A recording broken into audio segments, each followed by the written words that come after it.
about to invest you the oath for you to become an honorary member of the Cebu Illustrated Eagles Club. With a loud, clear voice, kindly repeat after me. Please place your left hand on top of the Magna Carta. Raise your right hand. Say, I, Eagle, please state your name and the name of your club. Cebu Illustrated Eagles Club. A club duly affiliated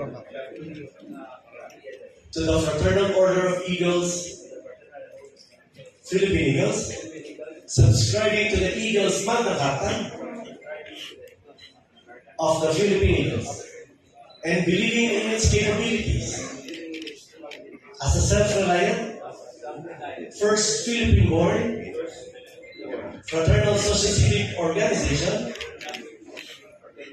and the capabilities of my club to carry the pursuits and ideals of the Philippine Eagles. Do hereby solemnly make oath that I shall defend and uphold at all times said Eagles Magna Carta, as well as all laws, rules, and regulations duly promulgated by the Philippine Eagles and by my club. And I shall consciously uphold at all times the Eagles' delicadeza and moral code of ethics as the ultimate measure of my conduct and judgment relative to my dealings with my club, with my region, with the national fraternity, and with my fellow Eagles. So help me God. Congratulations, Honorable Mayor.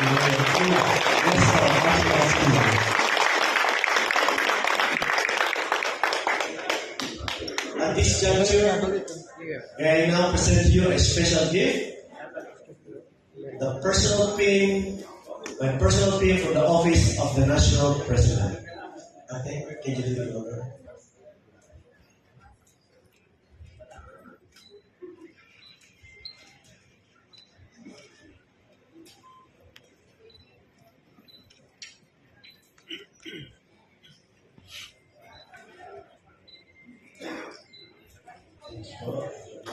And lastly, Honorable Mayor Kuya Nestor Archibald Sr., I shall now invest to you the meaning of our Eagles handshake.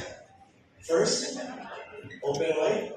So this symbolizes the Philippine Eagles wings that we use to soar high and fly high to help the needy people in our community. Second, is the strong bond of brotherhood. As our guiding principle states, service to strong brotherhood. That if we do things together, hand in hand, nothing is impossible. Third is the sign of friendship, because we Eagles are friends to all people. And last but not the least, our love to our God and country, the Philippines. Again po, Rodeo and Patrick. Congratulations again. Ate, Kuya, Bunso, and friends of Eagles, may I now present to you the newest member of the Cebu Illustrated Eagles Club, the Honorable